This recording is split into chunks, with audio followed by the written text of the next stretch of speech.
मुख्यमंत्री समृद्ध पंचायत राज अभियानाची सुरुवात 17 सप्टेंबर 2025 रोजी संपूर्ण महाराष्ट्रात करण्यात आली। या निमित्तानं मुख्यमंत्री देवेंद्र फडणवीस यांच्या आदेशानं 17 सप्टेंबर 2025 रोजी महाराष्ट्रभर विशेष ग्रामसभेचं आयोजन प्रत्येक ग्रामपंचायतीमध्ये करण्यात आलं होतं।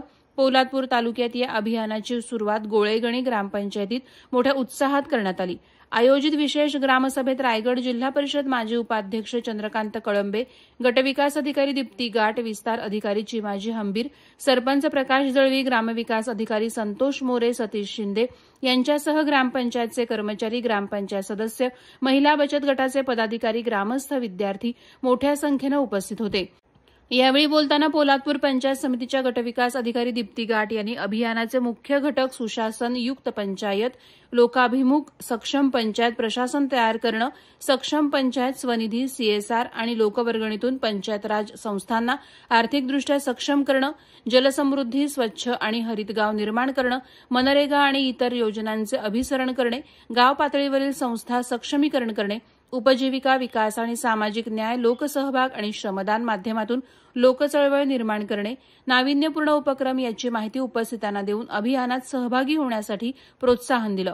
मुख्यमंत्री समृद्ध पंचायत राज अभियानाचा शुभारंभ गोळेगणी पंचायतीत केला असून समारोप देखील ग्रामपंचायतीच्या पारितोषिकाने इथेच होईल असा विश्वास यावेळी व्यक्त केला।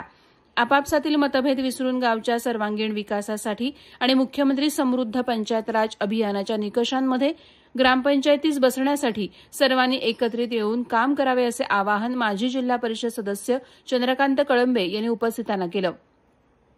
संत तुकडोजी महाराज स्वच्छ ग्राम स्पर्धा आणि संत गाडगेबाबा ग्राम स्वच्छता अभियान या महाराष्ट्र शासनाच्या ग्रामविकास आणि पंचायत राज विभागाकडून राबवण्यात येणाऱ्या अभियानांची माहिती यावेळी दिली। पोलादपूर तालुक्यातील ग्रामपंचायत ही जिल्हा स्तरावर बक्षीस मिळवेल असा विश्वास देखील याप्रसंगी चंद्रकांत कळंब यांनी व्यक्त केला। कार्यक्रमाचं सूत्रसंचालन आदर्श शिक्षक सचिन दरेकर तर आभार प्रदर्शन ग्रामविकास अधिकारी संतोष मोरे यांनी केले।